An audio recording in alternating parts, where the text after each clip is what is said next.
ਉਹਨਾਂ ਨੇ ਮੇਰੇ ਇੱਥੇ ਹੱਥ ਤੇ ਤਾਰਾਂ ਬੰਨੀਆਂ ਦੋ,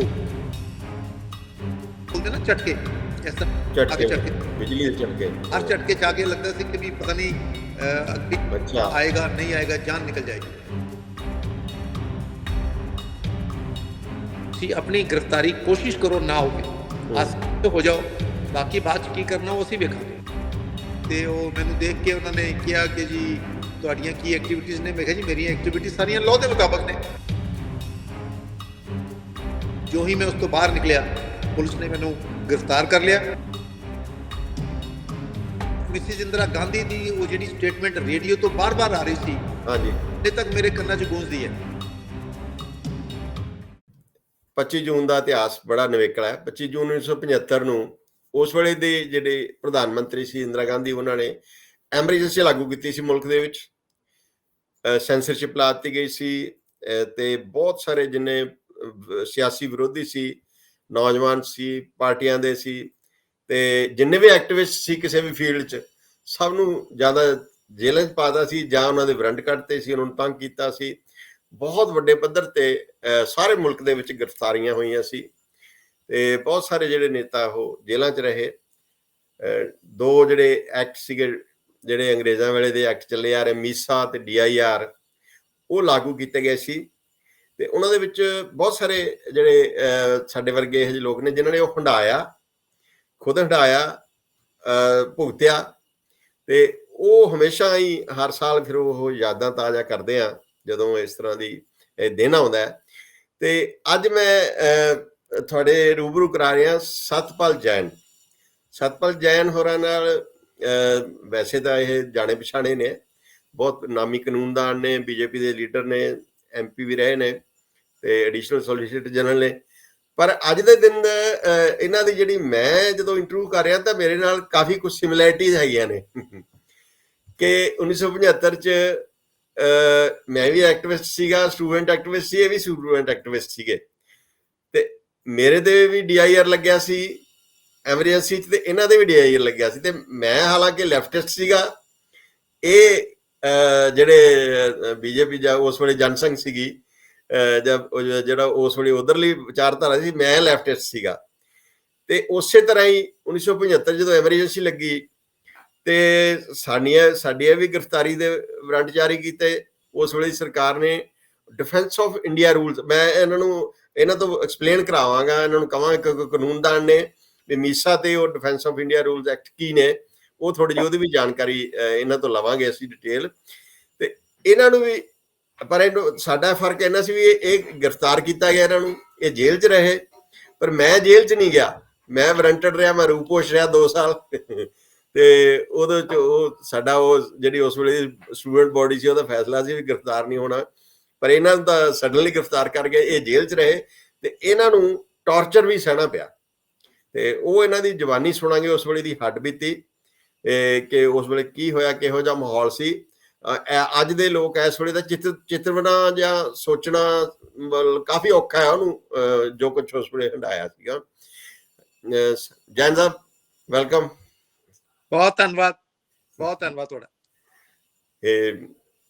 ਪਿਛਲੇ ਸਾਲ ਮੈਨੂੰ ਪਤਾ ਲੱਗਿਆ ਸੀ, ਮੈਂ ਜਦੋਂ ਬਾਈ ਚਾਂਸ ਤੁਹਾਡੀ ਕੋਈ ਗੱਲ ਸੁਣ ਰਿਹਾ ਸੀ ਤੇ ਉਦੋਂ ਮੈਨੂੰ ਪਤਾ ਲੱਗਿਆ, ਤੇ ਐਤਕੀ ਫਿਰ ਮੈਂ ਸੋਚਿਆ ਵੀ ਇਸ 25 ਜੂਨ ਤੁਹਾਡੇ ਨਾਲ ਜ਼ਰੂਰ ਗੁਫ਼ਤਗੂ ਕੀਤੀ ਜਾਵੇ।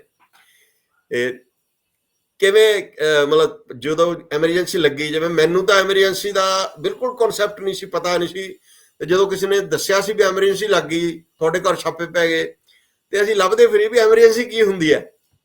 ਬਸ ਮਤਲਬ ਪਤਾ ਹੀ ਨਹੀਂ ਸੀਗਾ ਵੀ ਐਮਰਜੈਂਸੀ ਕੀ ਹੁੰਦੀ ਹੈ, ਨਾ ਪਹਿਲੀ ਵਾਰੀ ਸੁਣਿਆ ਸੀ। ਤੇ ਤੁਹਾਨੂੰ ਕਦੋਂ ਪਹਿਲੀ ਵਾਰੀ ਪਤਾ ਲੱਗਿਆ ਐਮਰਜੈਂਸੀ ਲੱਗ ਗਈ ਤੇ ਕੀ ਹੋਇਆ, ਤੁਹਾਨੂੰ ਕਿਵੇਂ ਸ਼ੁਰੂਆਤ ਹੋਈ? ਐਸਾ 1974-75 ਚ ਮੈਂ ਪੰਜਾਬ ਯੂਨੀਵਰਸਿਟੀ ਦੀ ਸਟੂਡੈਂਟਸ ਕਾਉਂਸਲ ਦਾ ਇਲੈਕਟਡ ਜਨਰਲ ਸੈਕਟਰੀ ਸੀ। ਅੱਛਾ। ਔਰ ਸ਼੍ਰੀ ਜੈ ਪ੍ਰਕਾਸ਼ ਨਾਰਾਇਣ ਜੀ ਦਾ ਜੋ ਅੰਦੋਲਨ ਚੱਲ ਰਿਹਾ ਸੀ, ਉਸ ਦਾ ਚੰਡੀਗੜ੍ਹ ਔਰ ਪੰਜਾਬ ਦਾ ਕਨਵੀਨਰ ਸੀ। ਵਾਹ। ਉਸ ਤੋਂ 75 ਲੁਧਿਆਣੇ ਪ੍ਰਕਾਸ਼ ਨਾਰਾਇਣ ਆਏ ਸੀ, ਜਿਹੜੀ ਸਟੂਡੈਂਟ ਰੈਲੀ ਹੋਈ ਸੀ, ਉਸ ਰੈਲੀ 'ਚ ਮੈਂ ਵੀ ਭਾਗ ਲੈਣ ਗਿਆ ਸੀ। ਕਾਫੀ ਲੋਕ ਅਸੀਂ ਸਾਰੇ ਉਸ ਵੇਲੇ ਇਕੱਠੇ ਸੀ ਜੀ। ਤੇ ਨਵੀਆਂ ਐਡਮਿਸ਼ਨਾਂ ਹੋ ਰਹੀਆਂ ਸਨ, MA ਮੇਰੀ ਪੂਰੀ ਹੋ ਚੁੱਕੀ ਸੀ ਤੇ ਮੈਂ ਲਾਅ ਕਰਨਾ ਚਾਹੁੰਦਾ ਸੀ। ਅੱਛਾ, ਕਿਹੜੀ MA ਕਿਹੜੇ ਸਬਜੈਕਟ ਕੀਤੀ ਸੀ? ਪੋਲੀਟੀਕਲ ਸਾਇੰਸ ਕੀਤੀ ਸੀ ਮੈਂ। Political science. ਮੈਂ LLB 'ਚ ਐਡਮਿਸ਼ਨ ਲੈਣਾ ਚਾਹੁੰਦਾ ਸੀ। ਮੈਂ ਖਰੜ ਦਾ ਰਹਿਣ ਵਾਲਾ ਹਾਂ ਤੇ ਉਹਨਾਂ ਦਿਨਾਂ 'ਚ 22 ਸੈਕਟਰ 'ਚ ਅਸੀਂ, ਕਿਉਂਕਿ ਅਖਬਾਰਾਂ ਦਾ ਕੰਮ ਕਰਦੇ ਸੀ, ਮੈਂ ਤੇ ਮੇਰੇ ਵੱਡੇ ਭਰਾ ਸੀ, ਸਾਰੇ ਸੈਕਟਰ 22 'ਚ ਰਹਿੰਦੇ ਹੁੰਦੇ ਸੀ। ਲੇਕਿਨ ਮੇਰਾ ਜਿਹੜਾ ਸਰਕਾਰੀ ਰਿਕਾਰਡਾਂ ਵਿੱਚ ਐਡਰੈਸ ਸੀ ਉਹ ਖਰੜ ਦਾ ਹੀ ਸੀ, ਪਰਮਾਨੈਂਟ ਐਡਰੈਸ। ਅੱਛਾ। ਤੇ ਅਸੀਂ ਖਰੜ ਚਲ ਜਾਂਦਾ ਸੀ ਤੇ ਸਵੇਰੇ ਵਾਪਸ ਆ ਜਾਂਦੇ ਸੀ ਚੰਡੀਗੜ੍ਹ। ਕਈ ਵਾਰ ਚੰਡੀਗੜ੍ਹ ਰਹਿ ਗਏ, ਕਈ ਵਾਰ ਖਰੜ ਚਲੇ ਗਏ। ਤੇ 26 ਜੂਨ ਨੂੰ ਸਵੇਰੇ ਕੋਈ ਲਗਭਗ 10-11 ਵਜੇ ਮੈਂ ਜਦੋਂ ਸੈਕਟਰ 22 'ਚ ਆਇਆ ਤੇ ਮੈਨੂੰ ਇੱਕ ਆਰਐਸਐਸ ਦੇ ਵਰਕਰ ਮਿਲਣ ਆਏ। ਉਹਨਾਂ ਨੇ ਕਿਹਾ ਕਿ ਤੁਸੀਂ ਰੇਡੀਓ ਸੁਣਿਆ? ਉਹਨਾਂ ਦਿਨਾਂ ਟੈਲੀਵਿਜ਼ਨ ਨਹੀਂ ਹੁੰਦਾ ਸੀ, ਮੋਬਾਈਲ ਨਹੀਂ, ਕੁਛ ਨਹੀਂ ਹੁੰਦੇ ਸੀ। ਮੈਂ ਕਿਹਾ ਨਹੀਂ, ਮੈਂ ਨਹੀਂ ਸੁਣਿਆ। ਤਾਂ ਉਹਨਾਂ ਨੇ ਕਿਹਾ ਤੁਹਾਨੂੰ ਪਤਾ ਲੱਗਣਾ ਚਾਹੀਦਾ ਹੈ ਕਿ ਹਿੰਦੁਸਤਾਨ ਦੇ ਵਿੱਚ ਐਮਰਜੈਂਸੀ ਲਗਾ ਦਿੱਤੀ ਗਈ ਹੈ। ਸਵੇਰ ਤੋਂ ਅਲੱਗ-ਅਲੱਗ ਥਾਵਾਂ ਤੋਂ ਲੀਡਰਾਂ ਦੇ ਫੋਨ ਆ ਰਹੇ ਨੇ ਕਿ ਉਹਨਾਂ ਦੇ ਘਰ ਪੁਲਿਸ ਪਹੁੰਚ ਗਈ ਹੈ। ਅਟਲ ਜੀ, ਅਡਵਾਨੀ ਜੀ, ਇੱਥੇ ਕ੍ਰਿਸ਼ਨ ਲਾਲ ਸ਼ਰਮਾ ਜੀ ਹੁੰਦੇ ਸਨ, ਉਹਨਾਂ ਦੇ ਘਰ ਪੁਲਿਸ ਪਹੁੰਚ ਗਈ ਹੈ, ਪੁਲਿਸ ਉਹਨਾਂ ਨੂੰ ਗ੍ਰਿਫਤਾਰ ਕਰਨਾ ਚਾਹ ਰਹੀ ਹੈ। ਇਸ ਕਰਕੇ ਸਭ ਤੋਂ ਪਹਿਲੇ ਕੰਮ ਇਹ ਕਰੋ ਕਿ ਤੁਸੀਂ ਆਪਣੀ ਗ੍ਰਿਫਤਾਰੀ ਕੋਸ਼ਿਸ਼ ਕਰੋ ਨਾ ਹੋਵੇ, ਆਸਾਨੀ ਹੋ ਜਾਓ, ਬਾਕੀ ਬਾਅਦ ਚ ਕੀ ਕਰਨਾ ਉਹ ਅਸੀਂ ਵੇਖਾਂਗੇ। ਠੀਕ ਹੈ, ਉਹਨਾਂ ਦੀ ਇਨਫੋਰਮੇਸ਼ਨ ਆ ਗਈ ਤੇ ਫਿਰ ਕੁਝ ਦਿਨਾਂ ਬਾਅਦ ਮੇਰਾ ਅਸੀਂ ਅੰਡਰਗਰਾਉਂਡ ਹੋਏ ਤੇ ਲਾਅ ਡਿਪਾਰਟਮੈਂਟ ਦੇ ਵਿੱਚ ਮੇਰੀ ਐਡਮਿਸ਼ਨ ਵਾਸਤੇ ਮੈਂ ਅਪਲਾਈ ਕੀਤਾ ਹੋਇਆ ਸੀ। ਪਹਿਲੇ ਕਦੇ ਵੀ ਲਾਅ ਦੀ ਐਡਮਿਸ਼ਨ ਵਾਸਤੇ ਇੰਟਰਵਿਊ ਨਹੀਂ ਹੁੰਦੀ ਸੀ, ਸਿਲੈਕਟ ਹੋ ਕੇ ਮੈਰਿਟ ਲਿਸਟ ਲੱਗਦੀ ਸੀ ਤੇ ਜਾ ਕੇ ਫੀਸ ਜਮ੍ਹਾਂ ਕਰਵਾ ਸਕਦੇ ਸੀ। ਠੀਕ ਹੈ। ਇੰਦਰਾ ਗਾਂਧੀ ਨੇ ਉਸ ਵੇਲੇ, ਤੁਹਾਨੂੰ ਯਾਦ ਹੋਣਾ, ਇੱਕ ਲਿਸਟ ਜਾਰੀ ਕੀਤੀ ਸੀ ਸਟੂਡੈਂਟ ਲੀਡਰਸ ਦੀ ਕਿ ਜਿਹੜੇ ਜੈ ਪ੍ਰਕਾਸ਼ ਨਾਰਾਇਣ ਦੇ ਅੰਦੋਲਨ ਨਾਲ ਨੇ, ਚਾਹੇ ਲੈਫਟਿਸਟ ਨੇ, ਚਾਹੇ ਉਹਨਾਂ ਸਾਰਿਆਂ ਨੂੰ ਐਡਮਿਸ਼ਨ ਨਹੀਂ ਦੇਣੀ। ਤੇ ਉਸ ਲਿਸਟ ਵਿੱਚ ਮੇਰਾ ਵੀ ਨਾਂ ਸੀ, ਕਿਉਂਕਿ ਮੇਰਾ ਨਾਮ ਮੈਰਿਟ ਤੇ ਆ ਰਿਹਾ ਸੀ। ਤੇ ਜਦੋਂ ਮੈਰਿਟ ਤੇ ਨਾਂ ਆ ਰਿਹਾ ਤਾਂ ਉਹ ਕਿਵੇਂ ਰਿਜੈਕਟ ਕਰਨ ਨਾ ਮੇਰਾ। ਤੇ ਫਿਰ ਉਹਨਾਂ ਨੇ ਇੰਟਰੋਡਿਊਸ ਕੀਤੀ ਇੰਟਰਵਿਊ, ਔਰ ਉਹਨਾਂ ਨੇ ਕਿਹਾ ਵੀ ਸਭ ਦਾ ਇੰਟਰਵਿਊ ਹੋਏਗਾ ਤੇ ਇੰਟਰਵਿਊ ਤੋਂ ਬਾਅਦ ਐਡਮਿਸ਼ਨ ਹੋਏਗੀ। ਤਾਂ ਜਦੋਂ ਮੈਂ ਐਡਮਿਸ਼ਨ ਲੈਣ ਵਾਸਤੇ ਗਿਆ ਇੰਟਰਵਿਊ 'ਚ, ਐਸ ਦਿਆਲ ਲਾਅ ਡਿਪਾਰਟਮੈਂਟ ਦੇ ਚੇਅਰਮੈਨ ਹੁੰਦੇ ਸਨ, 4-5 ਲੋਕ ਬੈਠੇ ਹੋਏ ਸੀ ਤੇ ਉਹ ਮੈਨੂੰ ਦੇਖ ਕੇ ਉਹਨਾਂ ਨੇ ਕਿਹਾ ਕਿ ਜੀ ਤੁਹਾਡੀਆਂ ਕੀ ਐਕਟੀਵਿਟੀਜ਼ ਨੇ? ਮੈਂ ਕਿਹਾ ਜੀ ਮੇਰੀਆਂ ਐਕਟੀਵਿਟੀਜ਼ ਸਾਰੀਆਂ ਲਾਅ ਦੇ ਮੁਤਾਬਕ ਨੇ, ਤੁਸੀਂ ਦੱਸੋ ਕਿਹੜੀ ਐਕਟੀਵਿਟੀ ਤੋਂ ਇੰਤਜ਼ਾਰ ਹੈ। ਨਹੀਂ ਨਹੀਂ ਕਰ ਕਰਾ ਕੇ ਥੋੜੀ ਉਹਨਾਂ ਦੀ ਗਰਦਨ ਨੀਵੀਂ, ਥੋੜਾ ਜਿਹਾ ਉਹ। ਤੇ ਜੋ ਹੀ ਮੈਂ ਉਸ ਤੋਂ ਬਾਹਰ ਨਿਕਲਿਆ, ਪੁਲਿਸ ਨੇ ਮੈਨੂੰ ਗ੍ਰਿਫਤਾਰ ਕਰ ਲਿਆ ਔਰ ਗ੍ਰਿਫਤਾਰ ਕਰਕੇ ਸੈਕਟਰ 11 ਪੁਲਿਸ ਸਟੇਸ਼ਨ 'ਚ ਲੈ ਕੇ ਆਏ। ਐਮਰਜੈਂਸੀ ਉਸ ਤੋਂ ਬਾਅਦ ਜਦੋਂ ਐਮਰਜੈਂਸੀ ਡਿਕਲੇਅਰ ਹੋਈ ਸੀ, ਉਦੋਂ ਮਿਸਿਸ ਇੰਦਰਾ ਗਾਂਧੀ ਦੀ ਉਹ ਜਿਹੜੀ ਸਟੇਟਮੈਂਟ ਰੇਡੀਓ ਤੋਂ ਬਾਰ-ਬਾਰ ਆ ਰਹੀ ਸੀ, ਹਾਂਜੀ, ਹਲੇ ਤੱਕ ਮੇਰੇ ਕੰਨਾਂ 'ਚ ਗੂੰਜਦੀ ਹੈ। ਉਹਨਾਂ ਨੇ अपने स्टेटमेंट न्यूज से किया सी कि राष्ट्रपति जी ने आपात स्थिति लागू कर दी है, इसमें किसी को चिंतित होने की जरूरी नहीं है। हाँ, जो लोग बाहर नहीं हैं, ये नहीं कहा कि जो लोग अंदर हैं, जो बाहर नहीं है, हमारी सरकार चिंता कर रही है कि वो ठीक से रहें, उनको सब सुविधाएं मिले। 2-3 सेंटेंस ਉਹਨਾਂ ਦੀ ਰੇਡੀਓ ਤੇ ਆ ਰਹੀ ਸੀ, ਉਹ ਜਿਹੜੀ ਬਾਰ-ਬਾਰ ਅਨਾਉਂਸ ਹੁੰਦੀ ਸੀ। ਤੇ ਗ੍ਰਿਫਤਾਰ ਕੀਤਾ ਗਿਆ ਔਰ ਗ੍ਰਿਫਤਾਰ ਕਰਕੇ ਮੈਨੂੰ ਸੈਕਟਰ 11 ਪੁਲਿਸ ਸਟੇਸ਼ਨ 'ਚ ਲੈ ਕੇ ਆਏ। 11 ਸੈਕਟਰ ਪੁਲਿਸ ਸਟੇਸ਼ਨ 'ਚ ਰਾਤ ਨੂੰ ਰੱਖਿਆ, ਸਵੇਰੇ ਪੇਸ਼ ਕੀਤਾ ਕਚਹਿਰੀ 'ਚ ਔਰ ਫਿਰ ਮੈਂ ਜੁਡੀਸ਼ੀਅਲ ਰਿਮਾਂਡ ਤੇ ਚੰਡੀਗੜ੍ਹ ਜੇਲ੍ਹ 'ਚ ਭੇਜਤਾ ਗਿਆ ਸੀ। ਜਦੋਂ ਜੇਲ੍ਹ 'ਚ ਗਏ ਤਾਂ ਉਦੋਂ ਜੇਲ੍ਹ ਦੇ ਵਿੱਚ ਬੌਸ਼ੀਰ ਚੰਦ ਗੋਇਲ, ਪੰਡਿਤ ਰਾਮ ਸਰੂਪ ਸ਼ਰਮਾ, ਪ੍ਰੇਮ ਸਾਗਰ ਜੈਨ, ਇਹ ਲੀਡਰ ਪਹਿਲਾਂ ਤੋਂ ਉੱਥੇ ਮੌਜੂਦ ਸਨ।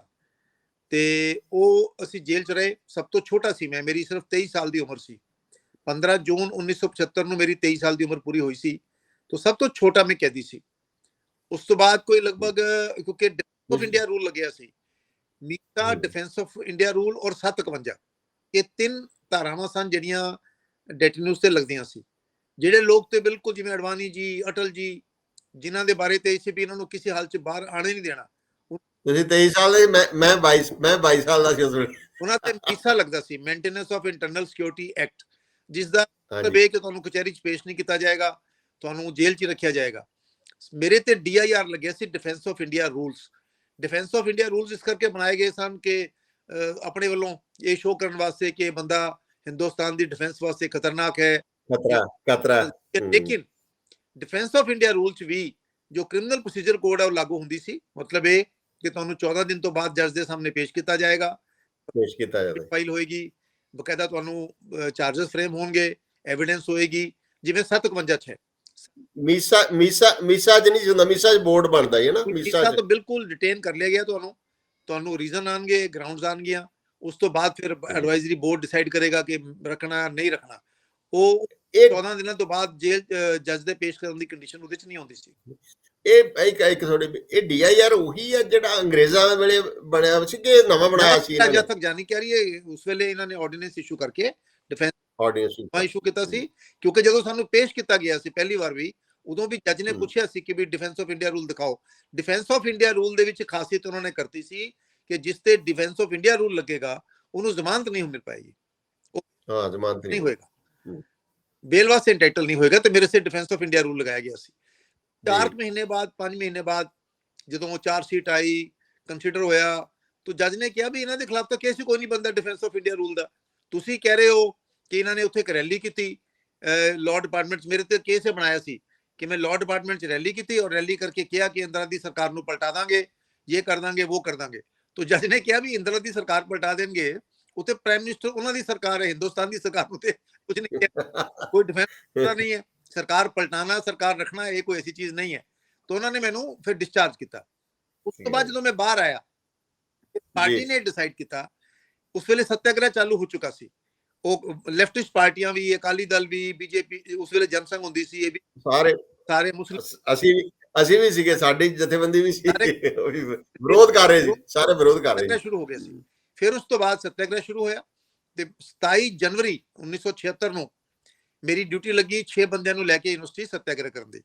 ਤੇ ਅਸੀਂ ਪੰਜਾਬ ਯੂਨੀਵਰਸਿਟੀ 'ਚ 27 ਜਨਵਰੀ ਨੂੰ ਸੱਤਿਆਗ੍ਰਹਿ ਕੀਤਾ ਔਰ ਸੱਤਿਆਗ੍ਰਹਿ ਕਰਨ ਤੋਂ ਬਾਅਦ ਫਿਰ 6 ਲੋਕ ਸਨ ਅਸੀਂ, ਜਿਨ੍ਹਾਂ 'ਚ RSS ਦੇ ਬਹੁਤ ਪ੍ਰਮੁੱਖ ਵਰਕਰ ਪੰਜਾਬ ਦੇ ਸ਼੍ਰੀ ਰਮੇਸ਼ਵਰ ਜੀ ਵੀ ਸ਼ਾਮਿਲ ਸੀ, ਸੁਰਿੰਦਰ ਮਲਹੋਤਰਾ ਔਰ ਐਸਾ 6-7 ਲੋਕ ਸੀ ਅਸੀਂ ਜਿਹੜੇ ਗਏ। ਉਦੋਂ ਸਾਨੂੰ ਉਸ ਰਾਤ ਨੂੰ ਉਹਨਾਂ ਨੇ ਮੈਨੂੰ ਬਹੁਤ ਟੌਰਚਰ ਕੀਤਾ।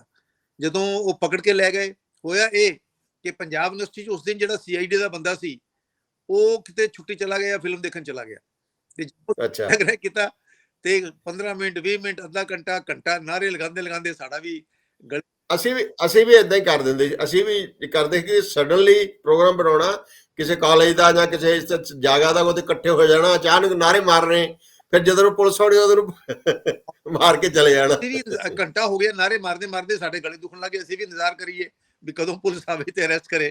ਫਿਰ 14 ਸੈਕਟਰ ਦੀ ਮਾਰਕੀਟ 'ਚ ਪੁਲਿਸ ਆਈ, ਸਾਨੂੰ ਅਰੈਸਟ ਕੀਤਾ ਤੇ 11 ਦੇ ਪੁਲਿਸ ਸਟੇਸ਼ਨ ਲੈ ਗਏ। ਉਸ ਰਾਤ ਫਿਰ ਉਹ ਸਾਨੂੰ ਕ੍ਰਾਈਮ ਸੈਂਟਰ ਹੁੰਦਾ ਸੀ ਸੈਕਟਰ 29 'ਚ, ਉੱਥੇ ਲੈ ਕੇ ਗਏ ਤੇ ਫਿਰ ਉੱਥੇ ਜਾ ਕੇ ਜਿਹੜੇ ਪੁਲਿਸ ਦੇ ਕ੍ਰਾਈਮ ਦੇ ਇੰਚਾਰਜ ਸੀ ਉਹਨਾਂ ਨੇ ਮੇਰੇ ਇੱਥੇ ਹੱਥ ਤੇ ਤਾਰਾਂ ਬੰਨੀਆਂ, 2 ਇੱਕ ਇੱਥੇ ਬਹੁਤ ਪਤਲੀ ਤਾਰਾਂ ਸਨ, ਬਿਜਲੀ ਦੀਆਂ।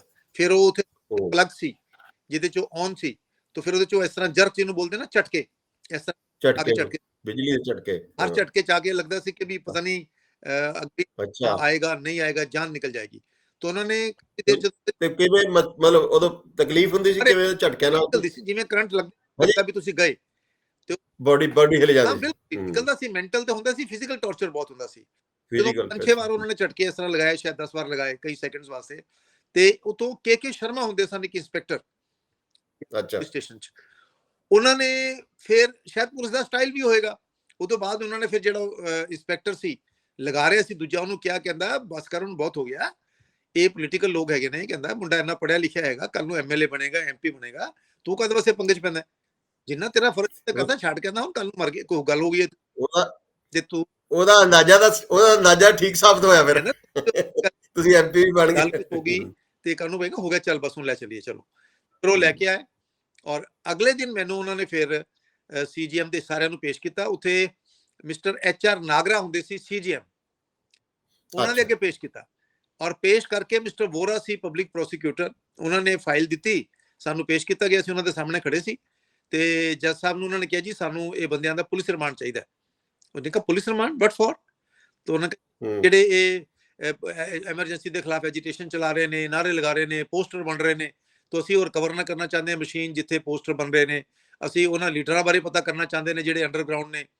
ਤੇ ਉਹਨੇ ਨਾ ਬਾਈ ਚਾਂਸ ਜਦੋਂ ਨਾਗਰਾ ਸਾਹਿਬ ਨੇ ਫਾਈਲ ਪੜ੍ਹੀ, ਮੇਰਾ ਨਾਮ ਨੰਬਰ 1 ਤੇ ਸੀ, ਉਹਨੇ ਕਿਹਾ mister Vora, this Mr. Satpal Jain is the same fellow who is the general secretary of the students council also? तो उन्होंने yes, he is the same fellow। ਉਹ ਫਿਰ ਜੋ ਉਹਨਾਂ ਨੇ ਫਾਈਲ ਉਹ ਮਾਰੀ ਭਗਾ ਕੇ ਉਹਨੇ ਕਿਹਾ mister Vora, these are political prisoners, what police remand, no ਤਾਂ ਜਾਂਚ ਜਾਣਾ ਹੈ। ਇੱਕ ਵਾਰ ਤੇ ਲੱਗਣ ਲੱਗਿਆ ਸੀ ਕਿ ਅਗਰ ਅੱਜ ਤੁਹਾਡਾ ਮਤਲਬ ਵੀ ਉਸ ਵੇਲੇ ਵੀ ਜੁਡੀਸ਼ਰੀ ਜਿਹੜੀ ਹੈ ਉਹ ਕਾਫੀ ਹੱਦ ਤੱਕ ਆਪਣਾ ਸੈੱਟ ਕਰਦੀ ਸੀ, ਇੰਡੀਪੈਂਡੈਂਟ ਰੋਲ। ਬਹੁਤ ਸਾਰੇ ਜੱਜ ਸੀ ਜਿਨ੍ਹਾਂ ਨੇ ਸਟੈਂਡ ਲਿੱਤਾ, ਬਹੁਤ ਸਾਰੇ ਜੱਜ ਸੀ, ਬਹੁਤ ਸਾਰੇ ਤੇ ਬਿਲਕੁਲ ਲੰਮੇ ਪੈ ਗਏ ਸੀ ਅਗਰ ਮੈਂ ਵਰਡ ਯੂਜ਼ ਕਰਾਂ, ਪਰ ਲੇਕਿਨ ਬਹੁਤ ਸਾਰੇ ਸੀ ਜਿਹੜੇ ਲੋਕ ਉਹਨਾਂ ਨੇ ਸਟੈਂਡ ਲਿੱਤਾ। ਔਰ ਮੈਂ ਅੱਜ ਇਹ ਦੱਸਣਾ ਚਾਹੁੰਦਾ ਕਿ ਐਮਰਜੈਂਸੀ ਹਟਣ ਤੋਂ ਬਾਅਦ ਜਦੋਂ ਨਵੀਂ ਸਰਕਾਰ ਆਈ ਸੀ 77 'ਚ, ਤੇ ਫਿਰ ਮੈਂ ਉਹਨਾਂ ਦੇ ਘਰ ਜਾ ਕੇ ਆਇਆ ਚੰਡੀਗੜ੍ਹ 'ਚ, ਉਹਨਾਂ ਦਾ ਨਾਗਰਾ ਸਾਹਿਬ ਦਾ, ਔਰ ਉਹਨਾਂ ਨੂੰ ਬੇਨਤੀ ਕੀਤੀ ਕਿ ਮੇਰੇ ਲਈ ਕਦੇ ਵੀ ਕੁਝ ਸੇਵਾ ਹੋਵੇ ਤਾਂ ਬਿਨਾਂ ਕਿਸੇ ਚੀਜ਼ ਤੋਂ ਦੱਸਣਾ। ਪਰ ਉਹਨਾਂ ਨੇ ਕਿਹਾ ਕਿ ਨਹੀਂ, ਮੈਂ ਆਪਣੀ ਡਿਊਟੀ ਕੀਤੀ ਸੀ, ਕੋਈ ਤੁਹਾਡੇ ਤੇ ਆਸਾਨ ਨਹੀਂ ਕੀਤਾ, ਆਈ ਪਰਫਾਰਮ ਮਾਈ ਡਿਊਟੀ ਜੀ।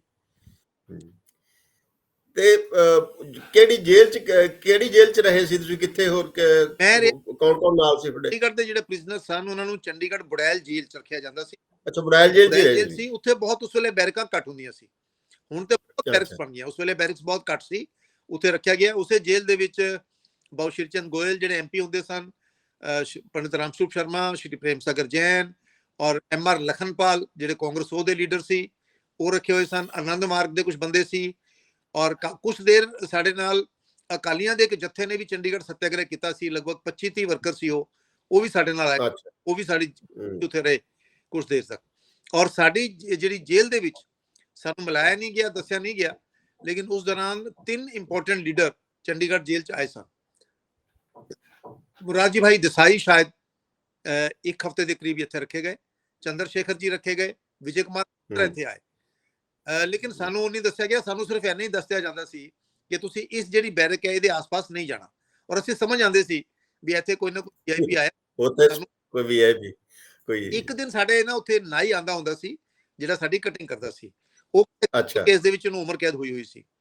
ਉਹ 4-5 ਦਿਨ ਆਇਆ ਨਹੀਂ, ਤੇ ਜਦੋਂ 4-5 ਦਿਨ ਤੋਂ ਬਾਅਦ ਉਹ ਆਇਆ, ਅਸੀਂ ਉਹਨੂੰ ਪੁੱਛਿਆ ਵੀ ਕੀ ਗੱਲ ਤੂੰ ਆਇਆ ਕਿਉਂ ਨਹੀਂ? ਤਾਂ ਕਿਹਾ ਜੀ ਕਿ ਮੈਨੂੰ ਕਾਰ, ਕਾਲੇ ਸ਼ੀਸ਼ਿਆਂ ਵਾਲੀ ਕਾਰ, ਉਹ ਤੇ ਹੁੰਦਾ ਸੀ, ਮੈਂ ਤੁਹਾਨੂੰ ਪੰਜਾਬੀ ਦੱਸ ਰਿਹਾ ਕਿ ਉਹ ਕਾਲੇ ਸ਼ੀਸ਼ਿਆਂ ਵਾਲੀ ਕਾਰ 'ਚ ਮੈਨੂੰ ਲੈ ਕੇ ਜਾਂਦੇ ਸੀ, ਤੇ ਇੱਕ ਬਜ਼ੁਰਗ ਹੈਗਾ ਸੀ, ਉਹਦੇ ਬਾਲ ਬਣਾਣੇ, ਉਹਦੇ ਨਾਖੂਨ ਕਰਨੇ, ਉਹ ਕਈ ਵਾਰ ਬਣਵਾਉਂਦੇ ਸੀ, ਕਈ ਵਾਰ ਨਹੀਂ ਬਣਵਾਉਂਦੇ ਸੀ, ਤੇ ਉਸ ਕਰਕੇ ਮੈਂ ਨਹੀਂ ਆਇਆ। ਤੂੰ ਸਾਰਿਆਂ ਨੂੰ ਵਧੀ ਕਿ ਕੌਣ ਹੋ ਸਕਦਾ ਹੈ, ਤਾਂ ਨਾ ਉਹਨੂੰ ਕਿਸੇ ਦਾ ਨਾਂ ਪਤਾ ਨਹੀਂ ਸੀ, ਨਾ ਉਹਦੇ ਸਾਹਮਣੇ ਕਿਸੇ ਨੇ ਨਾਂ ਲਿੱਤਾ। ਉਹ ਕਹਿੰਦਾ ਸਰ ਕਿ ਲੋਕ ਬੋਲ ਰਹੇ ਸੀ ਸਾਰੇ ਉਹਨੂੰ, ਫਿਰ ਕਿਵੇਂ ਪਛਾਣਿਆ ਜਾਏ? ਮੇਰੀ ਜੈ ਪ੍ਰਕਾਸ਼ ਨਾਰਾਇਣ ਜੀ ਨਾਲ ਪਹਿਲੇ ਮੁਲਾਕਾਤ ਹੋ ਚੁੱਕੀ ਸੀ ਕਈ ਵਾਰ ਮੀਟਿੰਗਾਂ 'ਚ। ਜੈ ਪ੍ਰਕਾਸ਼ ਜੀ ਦੇ ਨੱਕ ਤੇ ਤਿਲ ਸੀ ਬਲੂ, ਇੱਥੇ ਬਿਲਕੁਲ ਗੋਲ, ਤੇ मैं उन्होंने पूछा, मैं क्या अच्छा ये बताओ कि जिनको तुम मिलने गए थे काफी बुजुर्ग थे? बोला हाँ जी बुजुर्ग थे। मैंने कहा उनके नाक पे तिल भी था? बोला हाँ सर नाक पे तिल था उनके, नाक पे तिल था। मैं क्या फिर तो जयप्रकाश नारायण थे। कहाँ गए थे? बोला जी काफी देर चल के कार में हम मुझे लेकर गए थे काले शीशों वाली में, फिर पता लगा कि PGI च लै गए सी। ਉਹਨੂੰ ਪੁੱਛਿਆ ਲੱਗੇ ਸੀ, तो कहता जी को ਹਸਪਤਾਲ ਜਾ ਲੱਗਦਾ ਸੀ। तो ਜयप्रकाश जी PGI ਦਾਖਲ ਰਹੇ ਨਾ, PGI ਚ ਉਦੋਂ ਸਾਨੂੰ ਉੱਥੋਂ ਤਾਂ ਪਤਾ ਲੱਗਾ ਕਿ PGI ਦੇ ਵਿੱਚ ਜयप्रकाश ਨਾਰਾਇਣ ਜੀ ਨੂੰ ਰੱਖਿਆ ਗਿਆ ਸੀ। ਜਦੋਂ ਸ਼ੇਖ ਮੁਜੀਬੁਰ ਰਹਿਮਾਨ ਦੀ ਅਸੈਸੀਨੇਸ਼ਨ ਹੋਈ ਹੈ, ਅਸੀਂ ਜੇਲ੍ਹ 'ਚ ਹੈਗੇ ਸੀ, 15 ਅਗਸਤ ਦਾ ਦਿਨ ਸੀ, ਸਵੇਰੇ 15 ਅਗਸਤ ਸ਼ਾਇਦ 76, ਤੇ BBC ਤੋਂ ਨਿਊਜ਼ ਆ ਗਈ ਸੀ ਸਵੇਰੇ ਕਿ ਸ਼ੇਖ ਮੁਜੀਬੁਰ ਰਹਿਮਾਨ ਦੀ ਹੱਤਿਆ ਹੋ ਗਈ ਹੈ। ਲੇਕਿਨ 15 ਅਗਸਤ ਦਾ ਜਿਹੜਾ ਪ੍ਰੋਗਰਾਮ ਸੀ ਲਾਲ ਕਿਲੇ ਤੇ, ਉਹ ਡਿਲੇ ਹੋ ਰਿਹਾ ਸੀ। ਅਸੀਂ ਅੰਦਰ ਸੁਣ ਰਹੇ ਸੀ, मैंने दसा ना मोबाइल सी, ना TV सी, ना कुछ और सी, ते ਅਸੀਂ रेडियो तो सुन रहे सी। प्रोग्राम लेट होया, फिर BBC ने अनाउंस किया कि शेख मुजीबुर रहमान दी हत्या कर दी गई है, और वो खबर हिंदुस्तान दी आई है, और फिर वो शायद मिसेस गांधी थोड़ा होर सिक्योरिटी करके लेट होते गए सन। यानी जिहड़े गल कह रहे हैं कि उन्हां दिनां च खबरां सारियां जिहड़ियां मिलदियां सन वो BBC तो मिलदियां सी, रेडियो तो साडा रेडियो कुछ नहीं दसदा सी, साडा कोई मोबाइल हुंदा नहीं सी, ਟੈਲੀਫੋਨ ਸੁਪਰਡੈਂਟ ਦੀ ਜੇਲ੍ਹ 'ਚ ਹੈਗਾ ਸੀ, ਸਾਡੇ ਆਫਿਸ 'ਚ ਹੁੰਦਾ ਸੀ, ਸਾਡੇ ਕੋਲ ਤੇ ਲੈਂਡ ਵੀ ਉਹ ਲੈਂਡ ਹੁੰਦੇ ਜੀ, ਉਦੋਂ ਸਿਰਫ ਆਫਿਸ ਹੁੰਦਾ ਸੀ। ਤੇ ਉਹ ਦੌਰ ਸੀ, ਫਿਰ ਉੱਥੇ ਮੈਂ ਲਗਭਗ ਕੁੱਲ ਮਿਲਾ ਕੇ 1 ਸਾਲ ਦੇ ਕਰੀਬ ਜੇਲ੍ਹ 'ਚ ਰਿਹਾ। ਅੱਛਾ 1 ਸਾਲ ਰਹੇ? ਇਹ ਲਗਭਗ ਦੋਨੋਂ time put together about 1 year. ਬੋਲਾ 1 ਸਾਲ ਸੀ। ਤੇ ਕਿੰਨੇ ਜਾਣੇ ਸੀਗੇ ਤੁਸੀਂ ਜੇਲ੍ਹ ਦਾ ਅੰਦਰ ਕਿਵੇਂ ਬੀਤਿਆ? ਜੇਲ੍ਹ ਦੇ ਅੰਦਰ ਜਿਹੜੀਆਂ ਨਾ ਹਰ ਜਿਹੜਾ ਕਮਰਾ ਹੈ ਉਸ ਵੇਲੇ 60 ਸੀਮੈਂਟ ਦੀਆਂ ਬੈੱਡ ਬਣਿਆ ਹੁੰਦਾ ਹੈ, ਸੀਮੈਂਟ ਦੇ ਬੈੱਡ। ਬੈਰਕਾਂ 'ਚ ਸੀ ਤੁਸੀਂ? ਮਤਲਬ ਬੈਰਕ ਹੁੰਦੀ ਸੀ ਬਕਾਇਦਾ, ਬੈਰਕ ਦੇ ਵਿੱਚ ਹੀ ਜਿਹੜੇ ਬੰਦੇ ਰਹਿੰਦੇ ਸੀ ਅਸੀਂ। ਔਰ ਪਹਿਲੇ ਬੈਰਕ ਦਾ ਤਾਲਾ, ਫਿਰ ਬਾਹਰ ਦਾ ਤਾਲਾ, ਫਿਰ ਉਸ ਤੋਂ ਬਿਲਕੁਲ ਬਾਹਰ ਕੰਪਾਊਂਡ ਦਾ ਤਾਲਾ, ਜਿਹੜਾ ਉਹ ਭਗਵਾਨ ਕ੍ਰਿਸ਼ਨ ਦੇ ਬਾਰੇ ਬੋਲਿਆ ਕਿ ਉਹਨਾਂ ਦੀ 8 ਤਾਲਿਆਂ ਦੇ ਵਿੱਚ ਉਹਨਾਂ ਦਾ ਜਨਮ ਹੋਇਆ ਸੀ। ਉਹ 8 ਕਿਸੇ ਵੀ ਜੇਲ੍ਹ 'ਚ ਜਾਓ ਤੇ ਤੁਸੀਂ ਉਹ ਗਿਣ ਸਕਦੇ ਹੋ। ਤੇ ਉਹ ਬੈਰਕ ਨਹੀਂ, ਉਹ ਮੈਂ ਵੀ ਦੇਖੀ ਹੋਈ, ਉਹ ਮੈਂ ਵੀ ਦੇਖੀ ਹੋਈ। ਉਸ ਬੈਰਕ 'ਚ ਇੱਕ ਬੈੱਡ ਵਾਸਤੇ ਜਗ੍ਹਾ ਮਿਲਦੀ ਸੀ, ਉਸਦੇ ਨਾਲ ਅਲਮਾਰੀ ਹੁੰਦੀ ਸੀ, ਖੁੱਲੀ ਅਲਮਾਰੀ ਨਹੀਂ ਹੁੰਦੀ ਸੀ, ਸਲੈਬਸ ਪਈਆਂ ਹੁੰਦੀਆਂ ਸਨ ਜਿੱਥੇ ਤੁਸੀਂ ਆਪਣੇ ਬਰਤਨ ਸਮਾਨ ਆਪਣਾ ਰੱਖ ਸਕਦੇ ਸੀ। ਹਾਂਜੀ, ਉੱਥੇ ਰੱਖਦੇ ਸੀ, ਖੁੱਲਾ ਸਾਰਾ ਹੁੰਦਾ ਸੀ। ਔਰ ਜੋ ਕੱਪੜੇ ਸਨ, ਜੋ ਵੀ ਆਪਣੇ ਉਹ ਸਾਰੇ ਆਪਣੇ ਘਰੋਂ ਲੈ ਕੇ ਜਾਂਦੇ ਸੀ ਅਸੀਂ। ਉੱਥੋਂ ਪਹਿਲੇ ਖਾਣਾ ਕੰਟੀਨ 'ਚੋਂ ਬਣ ਕੇ ਆਉਂਦਾ ਸੀ, ਉਹਨਾਂ ਦੀ ਆਪਣੀ ਜਿਹੜੀ ਜੇਲ੍ਹ ਦੀ ਕੰਟੀਨ ਹੈ। ਔਰ ਉਸ ਵੇਲੇ ਖਾਣਾ ਦਾ ਲੈਵਲ ਬਹੁਤ ਡਾਊਨ ਹੁੰਦਾ ਸੀ, ਕੱਚੀ ਪੱਕੀ ਰੋਟੀ। ਉਦੋਂ ਤਾਂ ਬਹੁਤ ਸਾਡੇ ਨਾਲ ਇੱਕ ਕੈਦੀ ਸੀ ਮੂਲਚੰਦ ਪ੍ਰੇਮੀ, ਜਿਨ੍ਹਾਂ ਦੀ ਹਲਵਾਈ ਚ ਦੁਕਾਨ ਸੀ। ਉਹ ਹਲਵਾਈ ਦਾ ਕੰਮ ਕਰਦੇ ਹੁੰਦੇ ਸੀ। ਉਹਨਾਂ ਨੂੰ ਵੀ ਲਿਆਏ ਤੇ ਇੱਕ ਦਿਨ ਜਦੋਂ ਸਾਰੇ ਪਰੇਸ਼ਾਨ ਹੋ ਰਹੇ ਸੀ ਖਾਣੇ ਬਾਰੇ, ਉਹਨਾਂ ਨੇ ਕਿਹਾ ਏਦਾਂ ਕਰੋ, ਤੁਸੀਂ ਜੇਲ੍ਹ ਸੁਬੇਦਾਰ ਨਾਲ ਗੱਲ ਕਰੋ, ਜਿੰਨਾ ਸਾਡਾ ਰਾਸ਼ਨ ਬੰਦਾ ਹੈ ਤੁਸੀਂ ਖਾਣਾ ਨਾ ਭੇਜੋ, ਰਾਸ਼ਨ ਦੇ ਦਿਓ ਸਾਨੂੰ, ਠੀਕ ਹੈ। ਔਰ ਦੂਸਰਾ, ਜਿਹੜੇ ਲੋਕ ਮਿਲਣ ਆਉਂਦੇ ਸੀ ਹਫਤੇ 'ਚ ਇੱਕ ਵਾਰ ਪਰਿਵਾਰ ਦੇ ਲੋਕ ਮਿਲਣ ਆਉਂਦੇ ਸੀ, ਜਿਹੜੇ ਮਿਲਣ ਆਉਂਦੇ ਸੀ ਉਹ ਵੀ ਕਦੇ ਕੁਝ ਲੈ ਆਉਂਦੇ ਸੀ, ਸਮਾਨ ਲੈ ਆਉਂਦੇ ਸੀ, ਕਿ ਉਹ ਸਾਰਾ ਸਿਸਟਮ ਪੂਲ ਕਰੋ। ਮੈਂ ਕਹਿੰਦੇ ਇੱਥੇ ਉਹ ਕੰਟੀਨ ਚਲਾਉਂਗਾ, ਮੈਂ ਖਾਣਾ ਬਣਾਉਂਗਾ ਇੱਥੇ। ਤਾਂ ਉਹ ਇੱਕ ਕੋਰੀਡੋਰ ਦੇ ਵਿੱਚ ਹੀ, ਕਿਉਂਕਿ ਅਲੱਗ ਤੋਂ ਤਾਂ ਕੋਈ ਰੂਮ ਹੁੰਦਾ ਨਹੀਂ ਸੀ, ਕੰਪਾਊਂਡ ਦੇ ਕੋਰੀਡੋਰ ਦੇ ਵਿੱਚ ਉਹਨਾਂ ਨੇ ਕਿਚਨ ਸ਼ੁਰੂ ਕੀਤੀ। ਰਾਸ਼ਨ ਆ ਜਾਂਦਾ ਸੀ। ਫਿਰ ਜਦੋਂ ਬਾਹਰ ਲੋਕਾਂ ਨੂੰ ਪਤਾ ਲੱਗਾ ਕਿ ਅਸੀਂ ਆਪਣਾ ਅਲੱਗ ਕਿਚਨ ਬਣਾ ਰਹੇ, ਤੇ ਜਦੋਂ ਲੋਕ ਮਿਲਣ ਜਾਂਦੇ ਸੀ, ਕੋਈ ਚਾਵਲ ਲੈ ਕੇ ਜਾ ਰਿਹਾ, ਕੋਈ ਆਟਾ, ਕੋਈ ਦਾਲ। ਔਰ ਉਹਨਾਂ ਨੂੰ ਯਾਦ ਹੈ ਜਿੰਨੀ ਦੇਰ ਮਤਲਬ ਮੈਨੂੰ ਪਤਾ ਜੇਲ੍ਹਾਂ ਦੇ ਵਿੱਚ ਹਰੀ ਮਿਰਚ ਤੇ ਪਿਆਜ਼ ਦੀ ਸਭ ਤੋਂ ਵੱਧ ਲੋੜ ਹੁੰਦੀ ਸੀ। ਬਾਹਰੋਂ ਜਿਹੜਾ ਹਰੀ ਮਿਰਚ ਪਿਆਜ਼ ਲੈ ਕੇ ਆਉਂਦਾ ਸੀ ਉਹ ਸਭ ਤੋਂ ਵੱਧ ਚੰਗਾ ਲੱਗਦਾ ਸੀ। ਲੇਕਿਨ ਸਾਡਾ ਸਭ ਤੋਂ ਚੰਗਾ ਵਕਤ ਉਦੋਂ ਰਿਹਾ ਜਦੋਂ ਅਕਾਲੀ ਦਲ ਦੇ 20-25 ਬੰਦੇ ਜੇਲ੍ਹ 'ਚ ਹੈਗੇ ਸੀ। ਕਿ ਜਿਹੜੇ ਉਹਨਾਂ ਨੂੰ ਮਿਲਣ ਆਉਂਦੇ ਸੀ ਪਿੰਡ ਤੋਂ, ਕੋਈ ਗੰਨੇ ਹੈ, ਕੋਈ ਗੁੜ ਲੈ ਕੇ ਆ ਰਿਹਾ ਹੈ। ਔਰ ਹੈ ਨਹੀਂ, ਫੁੱਟਾਂ ਹੁੰਦੀ ਹੈ ਨਾ, ਫੁੱਟਾਂ ਖਰਬੂਜੇ ਵਰਗੀ, ਹਾਂਜੀ ਫੁੱਟਾਂ, ਉਹ ਕਈ ਵਾਰ ਉਹ ਫੁੱਟਾਂ ਲੈ ਕੇ ਆਉਂਦੇ ਸੀ ਤੇ ਉਹਨੂੰ ਛਿੱਲ ਕੇ ਨਮਕ ਕਾਲੀ ਮਿਰਚ ਲਗਾ ਕੇ ਬੈਠ ਕੇ ਸਾਰੇ ਖਾ ਰਹੇ ਨੇ। ਔਰ ਕਈ ਵਾਰ ਉਹਨਾਂ ਦੇ ਗੰਨੇ ਦੇ ਰਸ ਦੀ ਖੀਰ ਲੈ ਕੇ ਆਉਂਦੇ ਸਨ। ਤੇ ਫਿਰ ਉਹ ਅੰਦਰ ਜੇਲ੍ਹ 'ਚ ਕਈ ਵਾਰ ਦੇਗ ਬਣਾਉਂਦੇ ਸੀ, ਚਲੋ ਅੱਜ ਕੋਈ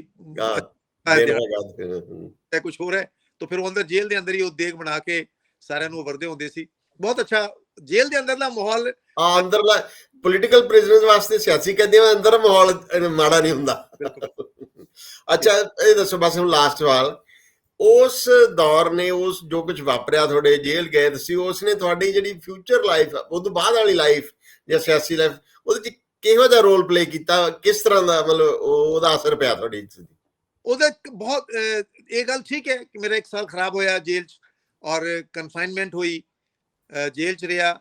ਜੇਲ੍ਹ ਹੁੰਦੀ ਹੈ, ਜੋ ਮਰਜ਼ੀ ਤੁਸੀਂ ਕਹਿ ਲਓ, ਲੇਕਿਨ 3-4 ਗੱਲਾਂ ਬਹੁਤ ਅੱਛੀਆਂ ਹੋਈਆਂ। ਪਹਿਲੀ ਗੱਲ ਤੇ ਮੇਰੀ ਜਿਹੜੀ ਹੈਲਥ ਸੀ ਉਹ ਬਹੁਤ ਇੰਪਰੂਵ ਹੋਈ, ਕਿਉਂਕਿ ਜੇਲ੍ਹ 'ਚ ਸਮੇਂ ਸਿਰ ਸੋਣਾ, ਸਮੇਂ ਸਿਰ ਖਾਣਾ, ਸਮੇਂ ਸਿਰ ਘੁੰਮਣਾ, ਸਮੇਂ ਸਿਰ ਬੈਠਣਾ, ਫਿਕਰ ਕੋਈ ਹੈ ਨਹੀਂ, ਹਾਂ ਕੋਈ ਫਿਕਰ ਨਹੀਂ ਸੀ। ਮੇਰੇ ਮਾਂ-ਬਾਪ ਦਾ, ਮੇਰੇ ਪਿਤਾ ਜੀ ਸਵਰਗੀ ਰੂਪਲਾਲ ਜੈਨ ਖਰੜ ਤੋਂ, ਮੇਰੀ ਮਾਤਾ ਵਿਦਿਆਵਤੀ, ਚਾਰੋਂ ਮੇਰੇ ਭਰਾ ਸਤਭੂਸ਼ਣ ਜੈਨ, ਡਾਕਟਰ ਧਰਮਪਾਲ ਜੈਨ ਔਰ ਛੋਟੇ ਸ਼ਸ਼ੀ ਜੈਨ, ਸਾਰਿਆਂ ਦਾ ਪੂਰਾ ਕੋਆਪਰੇਸ਼ਨ ਸੀ, ਤੇ ਇਸ ਕਰਕੇ ਕੋਈ ਉਹ ਨਹੀਂ ਸੀ। ਪਹਿਲੀ ਗੱਲ ਤੇ ਹੋਈ ਕਿ ਰੈਗੂਲੇਟ ਹੋਈ ਲਾਈਫ, ਖਾਣਾ ਪੀਣਾ ਜਿਹੜਾ ਸੀ ਉਹ ਰੈਗੂਲਰ ਹੋਇਆ।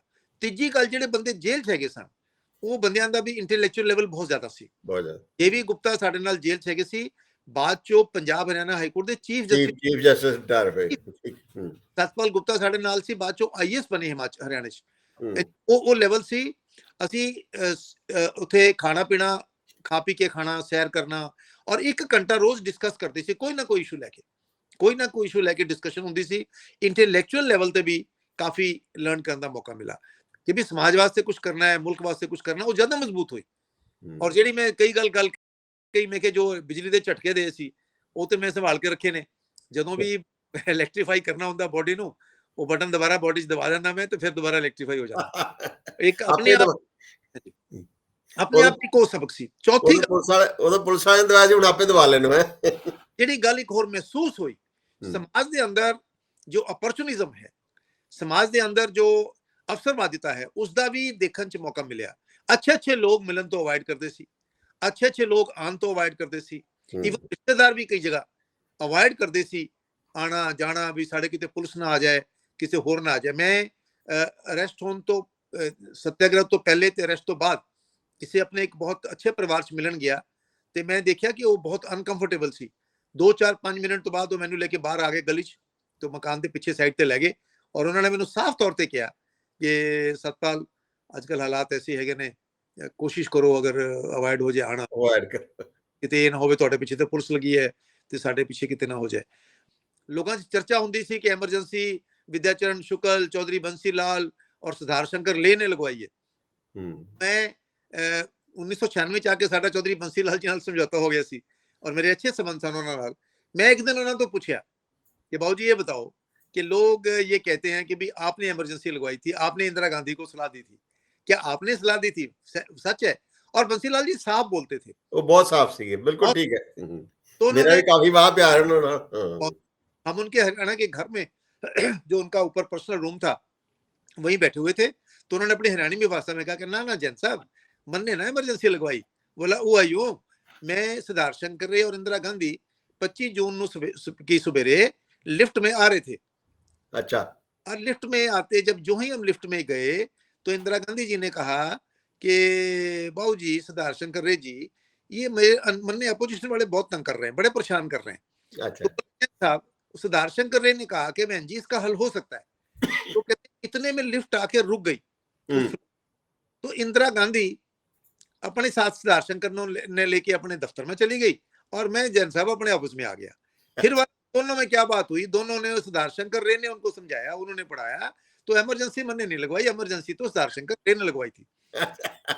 तो कोई भी नहीं है, आज क्या है वो, लेकिन तौर पे बताया कि मेरा हाथ नहीं था, वो सिद्धार्थ शंकर ने लगवाई थी। चलो बहुत अच्छा जैन साहब, ਜਿਹੜੀਆਂ बड़ी तजर्बे साझे कीते। उम्मीद है कि ਜਿਹੜੇ लोग सुनगे, दर्शक नवी अकाली दल ਦਾ ਇੱਕ ਲਗਾਤਾਰ ਐਮਰਜੈਂਸੀ ਦੇ ਖਿਲਾਫ ਪੰਜਾਬ ਚ मोर्चा ਲਗਾਤਾਰ ਚੱਲਿਆ। ਭਾਰਤ ਵੀ ਜਨਸੰਘ, ਕਾਂਗਰਸ ਹੋ, ਆਰਐਸਐਸ, ਏਬੀਵੀਪੀ, ਇਹਨਾਂ ਨੇ ਵੀ ਚਲਾਇਆ। ਦੂਜੀ ਗੱਲ, ਪੰਜਾਬ ਹਰਿਆਣਾ ਚ ਬਹੁਤ ਐਟਰੋਸਿਟੀਜ਼ ਹੋਈਆਂ, ਹਿਮਾਚਲ ਚ ਬਹੁਤ ਜ਼ਿਆਦਤੀਆਂ ਹੋਈਆਂ, ਲੇਕਿਨ ਪੰਜਾਬ ਚ ਉਦੋਂ ਦੇ ਮੁੱਖ ਮੰਤਰੀ ਯਾਨੀ ਜੈਲ ਸਿੰਘ ਜੀ, ਜਿਹੜੇ ਬਾਅਦ ਪਾਕਿਸਤਾਨ ਦੇ ਰਾਸ਼ਟਰਪਤੀ ਵੀ ਬਣੇ, ਉਹਨਾਂ ਨੇ ਪੰਜਾਬ ਦਾ ਮਾਹੌਲ ਉਨਾ ਖਰਾਬ ਨਹੀਂ ਹੋਣ ਦਿੱਤਾ ਜਿੰਨਾ ਪੰਜਾਬ ਦੇ ਵਿੱਚ ਲੋਕ ਗ੍ਰਿਫਤਾਰੀ ਦਿੰਦੇ ਸੀ, ਪੁਲਿਸ ਲੈ ਜਾਂਦੀ ਸੀ, ਰੱਖ ਲੈਂਦੀ ਸੀ ਜੇਲ੍ਹ ਚ, ਜੁਡੀਸ਼ੀਅਲ ਰਿਮਾਂਡ ਵਗੈਰਾ ਦੇ ਦਿੰਦੇ ਸਨ। तो ਪੰਜਾਬ ਦੇ ਵਿੱਚ ਉਨਾ ਟੌਰਚਰ ਨਹੀਂ ਕੀਤਾ ਗਿਆ ਆਪੋਜੀਸ਼ਨ ਵਰਕਰਾਂ ਦਾ ਜਿੰਨਾ ਬਾਕੀ ਸੂਬਿਆਂ 'ਚ ਕੀਤਾ ਗਿਆ ਸੀ। ਚਲੋ ਬਹੁਤ ਅੱਛਾ, ਬਹੁਤ ਮਿਹਰਬਾਨੀ। ਉਮੀਦ ਹੈ ਕਿ ਸਾਰਿਆਂ ਨੂੰ ਇਹ ਸਾਡੀ ਵਾਰਤਾਲਾਪ ਚੰਗੀ ਲੱਗੀ ਹੋਏਗੀ। ਸ਼ੁਕਰੀਆ। Thank you.